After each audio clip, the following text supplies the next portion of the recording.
लीला रचने में तो नटखट लड्डू गोपाल का कोई जवाब नहीं। लड्डू गोपाल अपने भक्तों के साथ बहुत खुश रहते हैं और उन्हें खुशियां देते भी हैं।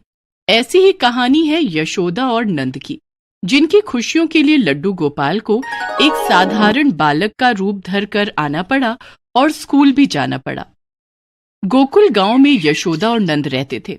दोनों की शादी को 4 साल बीत गए थे, लेकिन उनकी कोई संतान नहीं थी। यशोदा और नंद दोनों लड्डू गोपाल के परम भक्त थे।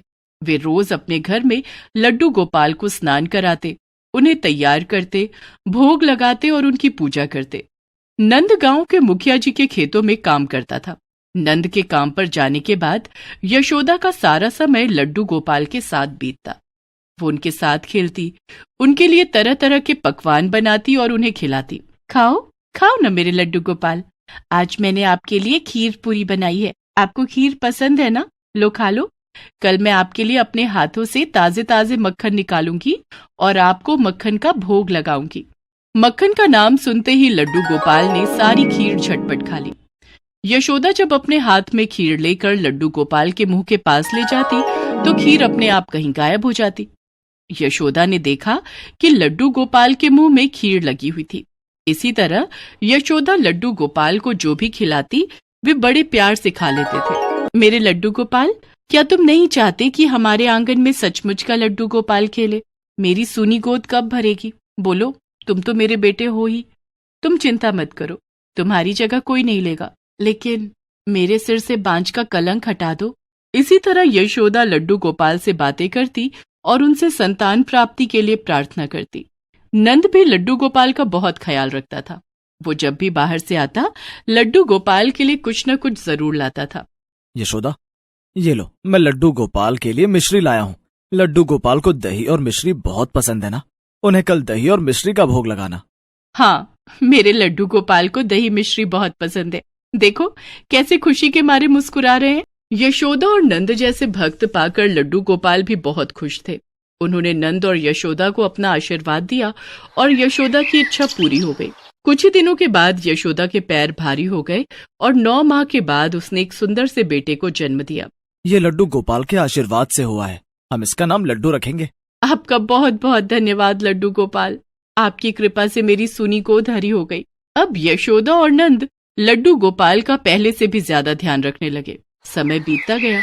यशोदा और नंद का बेटा लड्डू भी धीरे धीरे बड़ा होने लगा। लड्डू रोज नंद और यशोदा को लड्डू गोपाल की सेवा करते हुए देखता। एक दिन, माँ, ये कौन है? तुम इन्हें रोज नहलाती हो, खिलाती हो, सुलाती हो। क्या ये सब काम ये खुद नहीं कर सकते? बाबा भी इनके लिए रोज कुछ न कुछ लेकर आते हैं। जो चीज मेरे लिए आती है वो इनके लिए भी आती है। आखिर कौन है ये? लड्डू बेटा, ये लड्डू गोपाल हैं। ये तेरे बड़े भाई हैं। जैसे मैं तेरे लिए सब कुछ करती हूँ, वैसे ही तेरे भाई के लिए भी सब कुछ करती हूँ। अच्छा, फिर तो मैं इनके साथ खेल सकता हूँ ना? हाँ, तू इनके साथ खेल सकता है।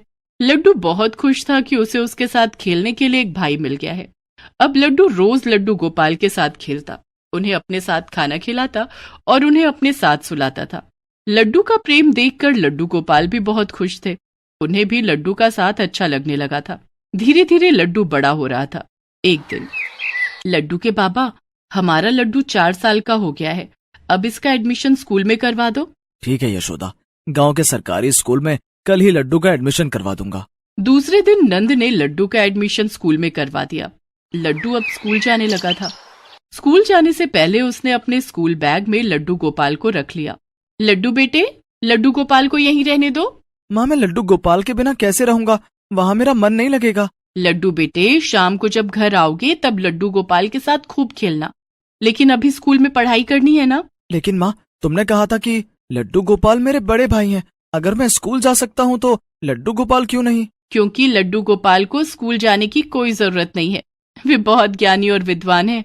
यशोदा ने लड्डू को समझाकर स्कूल तो भेज दिया, लेकिन लड्डू का पढ़ाई में मन ही नहीं लगता था।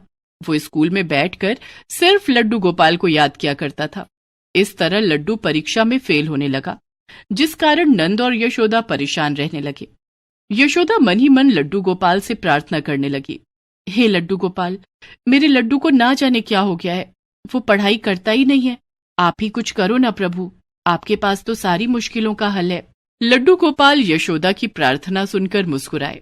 दूसरे दिन जब लड्डू स्कूल जाने के लिए घर से निकला तो रास्ते में लड्डू गोपाल एक साधारण बालक के भेष में लड्डू के पास आए और बोले, क्या तुम मेरे साथ खेलोगे? नहीं, मैं लड्डू गोपाल के अलावा किसी के साथ नहीं खेलता। लेकिन तुम कौन हो? मेरा नाम पुच्चू है, मैं पास के जंगल में रहता हूँ। क्या तुम मुझे अपने साथ स्कूल ले चलोगे? मैं तुम्हें अपने साथ स्कूल तो नहीं ले जा सकता, लेकिन मेरा पढ़ने में बिल्कुल भी मन नहीं लगता है। क्या तुम मेरे बदले में स्कूल जा सकते हो? हाँ, क्यों नहीं, मैं तुम्हारी जगह पर स्कूल जा सकता हूँ, लेकिन तुम ये बात किसी को मत बताना। ठीक है, मैं किसी को नहीं बताऊंगा। पुच्चू ने अपने चमत्कार से लड्डू का रूप धारण कर लिया। लड्डू ये देखकर बहुत खुश हो गया कि उसे अब स्कूल जाकर पढ़ाई नहीं करनी पड़ेगी। उसने पुच्चू को अपना भारी बस्ता पकड़ाते हुए कहा, ये लो, ये मेरा स्कूल बैग है, इसे लेकर स्कूल चले जाओ, तब तक मैं यहाँ खेलता हूँ। ठीक है, ये कुछ खिलौने हैं, इन्हें रख लो और इन्हीं के साथ खेलना। लड्डू के भेष में लड्डू गोपाल पीठ पर स्कूल का भारी बस्ता लादकर स्कूल की तरफ चल दिए। सारा दिन उन्होंने स्कूल में पढ़ाई की। स्कूल में मास्टर जी जो भी पढ़ाते, लड्डू गोपाल खूब मन लगाकर पढ़ते। बोलो बच्चों, आ से अनार, आ से आम, आ से अनार, आ से आम, ई से इमली, ई से ईंख, ई से इमली, ई से ईंख। अरे वाह लड्डू, आज तो तुम्हें एक बार में ही सब कुछ समझ आ गया। अब मास्टर जी को क्या पता था कि असल में लड्डू कौन है। लड्डू गोपाल मंद मंद मुस्कुराते और दिन भर पढ़ाई करते।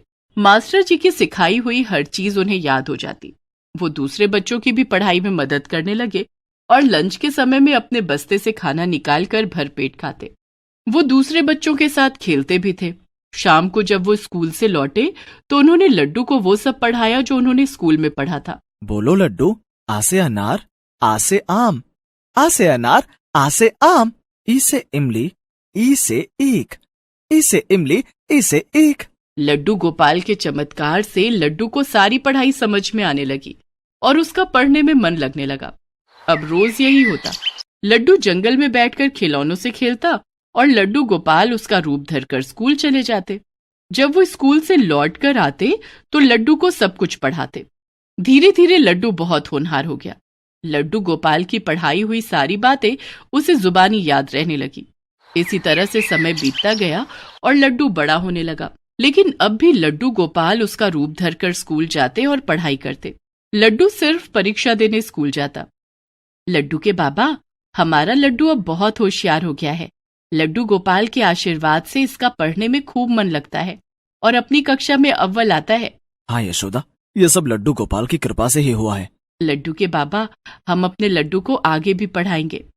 धीरे धीरे लड्डू ने 10वीं की परीक्षा भी पास कर ली। वो पूरे गांव में अव्वल आया था। पढ़ाई के प्रति उसकी लगन देखकर उसके माता पिता उसे आगे पढ़ाना चाहते थे। लड्डू भी आगे पढ़ना चाहता था, लेकिन गांव में कॉलेज नहीं था। एक दिन, लड्डू के बाबा, हमारा लड्डू आगे पढ़ना चाहता है, क्यों ना पढ़ने के लिए हम इसे शहर भेज दें। यशोदा, बात तो तेरी ठीक है, लेकिन शहर रहने और पढ़ने का बहुत खर्चा आएगा। हम इतना खर्चा कैसे कर पाएंगे? लड्डू गोपाल चाहेंगे तो सब हो जाएगा। आप मुखिया जी से कहो ना कि लड्डू को पढ़ने के लिए शहर भेज दे। ठीक है, मैं कल ही मुखिया जी से बात करूंगा। दूसरे दिन नंद मुखिया जी के पास जाता है और सारी बात बताता है। हाँ हाँ नंद, लड्डू पढ़ने में बहुत तेज है। 10वीं में सबसे अव्वल आकर उसने पूरे गांव का सम्मान रखा है। शहर जाकर पढ़ाई करेगा तो हमारा नाम रोशन करेगा। मैं लड्डू को शहर भेजने और उसे पढ़ाने का पूरा खर्च उठाऊंगा। घर आकर नंद ने ये बात यशोदा और लड्डू को बताई। ये सुनकर लड्डू उदास हो गया। लड्डू उसी समय जंगल गया और पुच्चू को याद करने लगा। तभी पुच्चू यानी लड्डू गोपाल उसके सामने आ गए। क्या बात है लड्डू, तुम परेशान क्यों हो? क्या बताऊं पुच्चू, माँ और बाबा आगे पढ़ने के लिए मुझे शहर भेजना चाहते हैं। ये तो बहुत अच्छी बात है, लेकिन अब मैं तुम्हारे साथ कैसे खेलूंगा? और शहर जाकर तो मुझे ही कॉलेज जाना पड़ेगा ना, तुम तो वहां नहीं होगे। लड्डू, मैं तो हर समय हर जगह तुम्हारे साथ हूँ। मतलब तुम कौन हो? मैं वही हूँ जिसकी याद में तुम पढ़ाई नहीं करते थे, तुम्हारा भाई लड्डू गोपाल। और इतना कहते ही पुच्चू यानी लड्डू गोपाल अपने असली रूप में आ जाते हैं। अपने सामने साक्षात लड्डू गोपाल को देखकर लड्डू बहुत खुश हो जाता है। लड्डू गोपाल, आप शहर में भी मेरे साथ रहोगे ना? मेरे साथ कॉलेज चलोगे ना? हाँ लड्डू, मैं वहां भी तुम्हारे साथ रहूंगा, लेकिन अब पढ़ाई तुम्हें खुद करनी होगी। मेरे आशीर्वाद से तुम बहुत होनहार छात्र बन गए हो, इसलिए अब पढ़ाई करने में तुम्हें कोई दिक्कत नहीं आएगी। ठीक है, अब मैं घर चलता हूँ, कल सुबह मुझे शहर के लिए निकलना है, तुम मेरे साथ रहना। ठीक है लड्डू, जैसी तुम्हारी इच्छा, मैं तो सदा तुम्हारे साथ हूँ। इसके बाद लड्डू अपने घर आ जाता है और अपने माता पिता को सारी बात बताता है। मुझे तो पहले से ही पता था कि मेरे लड्डू गोपाल हमेशा हमारी मदद करते हैं। आज हम जो कुछ भी हैं उनके कारण ही हैं। यशोदा, नंद और लड्डू ने हाथ जोड़कर लड्डू गोपाल का धन्यवाद किया। दूसरे दिन लड्डू शहर के लिए निकल गया और वहां जाकर उसने कॉलेज में एडमिशन ले लिया। लड्डू गोपाल पढ़ाई करने में अब भी उसकी मदद करते थे।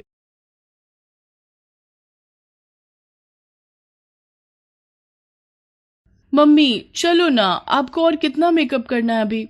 बस 2 मिनट और। ओहो मम्मी चलो ना, वाटर पार्क में जब हम पानी में जाएंगे तब तो आपका सारा मेकअप वैसे ही धुल जाएगा। चुप कर, बहुत बोलने लगी है। जब बड़ी हो जाएगी ना तब तुझे समझ आएगी मेकअप की इम्पोर्टेंस। ना मम्मी, मैं तो कभी मेकअप नहीं करूंगी। बिल्कुल ठीक बेटा, और वैसे भी मेरी गुड़िया तो इतनी प्यारी है कि उसे मेकअप की जरूरत ही नहीं। ओहो लो, छोड़ दिया मैंने। चलो अच्छा सुनिए, वाटर पार्क से लौटते हुए थोड़ा मार्केट भी चल लेंगे। जन्माष्टमी आ रही है तो बाल गोपाल जी के लिए नए कपड़े और बाकी का सामान लेना है। बाकी का सारा सामान खरीद लेना मम्मी, लेकिन बाल गोपाल जी के कपड़े मत लेना। अरे पर ऐसा क्यों बेटा? जन्माष्टमी पर तो बाल गोपाल जी को नए कपड़े ही पहनाते हैं ना। हाँ मम्मी, पर इस बार भी बाल गोपाल नए ही कपड़े पहनेंगे, लेकिन मार्केट से खरीदे हुए नहीं। आप भूल गयी? इस बार तो हम बाल गोपाल के कपड़े खुद बनाने वाले थे ना। अरे हाँ, ऐसा सोचा तो था, पर बेटा टाइम निकालना थोड़ा मुश्किल है। कुछ मुश्किल नहीं है मम्मी, आप बस मुझे बता देना कि कैसे करना है। कपड़े मैं ही बनाऊंगी।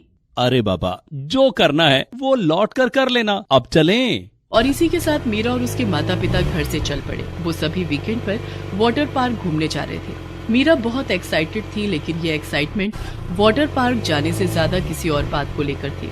मम्मी देखो, मैं बाल गोपाल जी को अपने साथ ले आई हूँ। हम लौटते हुए मार्केट से इनकी ड्रेस के लिए सब कुछ खरीद लेंगे। हम रेड कलर का कपड़ा खरीदेंगे और उस पर गोल्डन लेस लगाएंगे। और मैंने सोचा है कि मैं बाल गोपाल जी के लिए मोतियों की माला भी अपने हाथों से बनाऊंगी, तो उसके लिए कलरफुल मोती भी ले लेंगे। और हाँ, बाल गोपाल जी के लिए नई बांसुरी और मोर पंख भी तो चाहिए होंगे ना। हाँ हाँ, सब लेंगे बेटा, पर अभी तुम ये सब क्यों सोच रही हो? हम वाटर पार्क जा रहे हैं, तुम वहाँ जाने के लिए एक्साइटेड नहीं हो क्या? ऐसे नहीं है पापा, लेकिन बाल गोपाल जी का बर्थडे आ रहा है और वो तो सबसे इम्पोर्टेंट है ना। चलो भाई, आ गए वाटर पार्क। तुम दोनों गेट की तरफ चलो, मैं जल्दी से टिकट्स लेकर आता हूँ। मीरा ने अपनी फैमिली के साथ वाटर पार्क में खूब एंजॉय किया और फिर कुछ देर बाद, मम्मी वो देखो, वो आपकी फेवरेट राइड है ना, चलो अब उसी पर चलते हैं। नहीं बेटा, वहाँ बच्चों को नहीं ले जा सकते, तो रहने दो उसे। लेकिन मम्मी आपको तो उस पर जाना था ना। ऐसा करो, आप दोनों वो राइड ले आओ, मैं यहीं पर आपका वेट कर लूंगी। नहीं बेटा, हम तुम्हें यहाँ अकेले नहीं छोड़ सकते। मैं अकेली कहाँ हूँ मम्मी, मेरे बाल गोपाल तो है मेरे साथ। कविता, जब यहाँ आई ही है तो फिर दिल खोल कर मजे कर लो, फिर ना जाने कब मौका मिले। अच्छा ठीक है, पर मीरा तुम यहीं पर रहना, हमारे ठीक सामने। यहाँ से कहीं मत जाना तुम, ओके? हाँ मम्मी, आप जाओ पापा के साथ। इसके बाद कविता और सुनील राइड के लिए चले गए और मीरा वहीं पड़ी एक बेंच पर बैठकर अपने बाल गोपाल को निहारने लगी। उसे इस बात का जरा भी अंदाजा नहीं था कि अगले ही पल सब कुछ बदलने वाला था। सुनील और कविता एक बहुत ही बड़े झूले पर राइड ले रहे थे, जिसका संतुलन अचानक ही बिगड़ गया। झूला काफी जोर से हिलने लगा। उस वक्त सुनील और कविता काफी ऊंचाई पर थे, जहाँ से वो सीधे जमीन पर आ गिरे। मीरा को जब तक इस सब का पता चला, सब कुछ खत्म हो चुका था। उसके मम्मी पापा का साथ उससे हमेशा के लिए छूट चुका था। एक ही पल में मीरा अनाथ हो चुकी थी। इस हादसे के बाद पुलिस ने मीरा को उसके चाचा चाची के सुपुर्द कर दिया और यहीं से मीरा के लिए मुश्किलों का दौर शुरू हो गया। ए महारानी, सारा दिन ऐसे ही बैठी रहेगी या कुछ काम भी करेगी? मैं तो तंग आ गई हूँ इस आलसी लड़की से। जाकर रसोई में सारे बर्तन धो और फिर हम सबके बिस्तर भी लगा। चल उठ जल्दी से। हाँ चाची, मैं करती हूँ। अब चाची, जन्माष्टमी आने वाली है। तो तुझे उससे क्या करना है? मम्मी और मैं बाल गोपाल जी के लिए नए कपड़े बनाने वाले थे अपने हाथों से। हाँ तो अब ना तो तेरी मम्मी जिंदा है और ना ही मेरे पास इतना फालतू टाइम है, समझी? काम से बचने के बहाने मत बना और जाकर वो कर जो कहा मैंने। मीरा का घर और बाकी सब कुछ उसके चाचा यानी सुनील के छोटे भाई ने हथिया लिया, लेकिन फिर भी वो और उसकी पत्नी मीरा से बिल्कुल भी अच्छा व्यवहार नहीं करते थे। मीरा उनके लिए एक नौकरानी से बढ़कर और कुछ नहीं थी। मासूम मीरा ने सब कुछ बर्दाश्त किया, लेकिन अपने बाल गोपाल के लिए उसे कुछ तो करना ही था। अरे ये दुपट्टा, ये किससे पूछकर उठाया तूने और क्या कर रही है तू इसके साथ? चाची, मैं इससे बाल गोपाल जी के लिए नए कपड़े बना रही हूँ। क्या तेरी इतनी हिम्मत? ये दुपट्टा मैं अपने लिए खरीद कर लाई थी और तूने इसका ये हाल कर दिया। ठहर जा, आज मैं तेरा दिमाग ठिकाने पर लेकर ही आती हूँ। इतना कहकर मीरा की चाची रसोई की तरफ गई और वहाँ से एक मोटा बेलन लेकर बाहर आई। वो बहुत गुस्से में थी। वो उस बेलन से मीरा को मारने वाली थी, लेकिन वो ऐसा कर पाती उससे पहले ही मीरा रोती हुई घर से बाहर निकल गई। ये सब क्या हो गया मम्मी पापा? अब क्यों चले गए मुझे छोड़कर? बाल गोपाल जी, अब क्या होगा? हम कहाँ जाएंगे? मीरा अपने बाल गोपाल के साथ सारा दिन इधर उधर भटकती रही और फिर रात को वो फुटपाथ पर ही सो गई।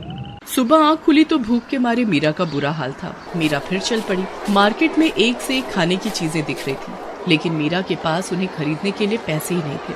तभी अचानक एक आदमी मीरा के पास आया और उससे बोला, ए लड़की, क्या कर रही है यहाँ पर? चल हट यहाँ से, ग्राहकों के लिए रास्ता छोड़। अंकल, मैं हट जाऊंगी, पर प्लीज कुछ खाने को दे दो, बहुत भूख लगी है। ऐसे मुफ्त में कुछ नहीं मिलेगा। खाना चाहिए तो तुझे काम करना होगा। हाँ अंकल, आप बताओ ना, क्या काम करना होगा मुझे? मेरे होटल में झाड़ू पोछा करना होगा और बर्तन भी धोने होंगे, लेकिन इसके बदले में मैं तुझे पैसे नहीं दूंगा। हाँ, पेट भर के खाना खिला दिया करूंगा, वो भी रोज। मीरा छोटी भी थी और मासूम भी, इसीलिए उसने एक बार भी नहीं सोचा और उस आदमी की बात तुरंत मान ली। उस आदमी का नाम राम किशोर था। वो एक होटल चलाता था। उसने बड़ी ही चालाकी से मीरा को काम पर रख लिया, और वो भी सिर्फ 3 वक्त के खाने के बदले। लेकिन मीरा इसमें भी खुश थी। वो सारा दिन राम किशोर के होटल में काम करती और फिर होटल के बाहर ही फुटपाथ पर सो जाती। इतने मुश्किल हालात में भी मीरा ने बाल गोपाल का साथ नहीं छोड़ा और बाल गोपाल ने भी मीरा को थामे रखा। अंकल, कल जन्माष्टमी है, मुझे अपने बाल गोपाल जी के लिए नए कपड़े खरीदने हैं और इनकी पूजा भी करनी है और इन्हें खिलाने के लिए। अरे बस कर लड़की, तेरा खुद का तो कोई ठिकाना है नहीं और चली है बाल गोपाल को संवारने। तुझे पेट भर खाना दे रहा हूँ ना, बस उससे ज्यादा कोई उम्मीद मत करना मुझसे। मीरा उदास हो गई और जाकर बर्तन धोने लगी। तभी राम किशोर से मिलने उसका एक दोस्त वहाँ पर आया। कैसे हो राम किशोर? काम धंधा कैसा चल रहा है? ऊपर वाले का करम है भाई। और अपना सोनू, वो कैसा है अब? बस यही मत पूछो मेरे भाई, उसे जब जब देखता हूँ मेरा तो कलेजा फटने लगता है। पूरे 5 साल हो गए उसे बिस्तर पर पड़े पड़े, शरीर का कोई हिस्सा हिलने का नाम नहीं ले रहा। बड़े से बड़े डॉक्टर को दिखा लिया पर कोई फायदा नहीं हुआ। भगवान ही जाने क्या लिखा है मेरे बच्चे के नसीब में। इतना कहकर राम किशोर फूट फूट कर रोने लगा। दरअसल 5 साल पहले उसके बेटे सोनू को अचानक तेज बुखार आया और फिर उसके पूरे शरीर पर लकवा मार गया। तब से वो बिस्तर पर ही था। क्या डॉक्टर और क्या नीम हकीम, राम किशोर सब कुछ आजमा चुका था, लेकिन सोनू की हालत में बिल्कुल भी सुधार नहीं आया।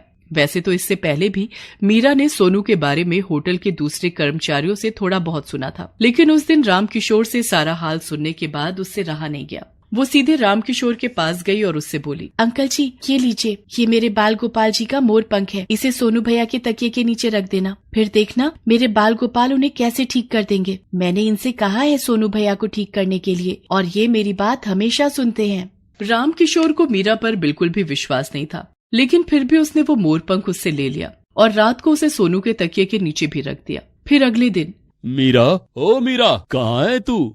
क्या हुआ अंकल जी, मुझसे कोई गलती हो गई क्या? गलती नहीं मेरी बच्ची, तूने तो वो कर दिखाया जिसकी मैंने उम्मीद ही छोड़ दी थी। इतना कहकर राम किशोर ने मीरा को गले से लगा लिया। तभी पीछे से सोनू वहाँ आया। उसे अपने पैरों पर खड़ा देखकर वहाँ हर कोई चौंक गया। सुशीला, देखो, यही है वो जिसने हमारे बच्चे को फिर से हमें लौटा दिया। नहीं अंकल जी, ये सब तो मेरे बाल गोपाल जी ने किया है। देखिए कैसे मुस्कुरा रहे हैं, आप इन्हें थैंक यू कह सकते हैं। हाँ बेटा, हम तुम्हारे बाल गोपाल जी को थैंक यू भी कहेंगे और आज इनका बर्थडे भी खूब अच्छे से मनाएंगे। तुम्हें इनके लिए जो चाहिए वो सब मैं तुम्हें दिलवाऊंगी। क्या सच में aunty? Thank you aunty. Aunty नहीं बेटा, तुम अब से मुझे मम्मी बुला सकती हो। हम तुम्हारे बारे में सब जानते हैं, लेकिन तुम इतना जान लो कि आज से तुम अकेली नहीं हो, क्योंकि आज से हम तुम्हारे मम्मी पापा और सोनू तुम्हारा भाई है। मीरा के लिए एक ही पल में जैसे सब कुछ बदल गया। उसने मुस्कुराकर बाल गोपाल को देखा और उन्हें गले लगाते हुए बोली, थैंक यू बाल गोपाल जी और happy birthday. Please subscribe this channel.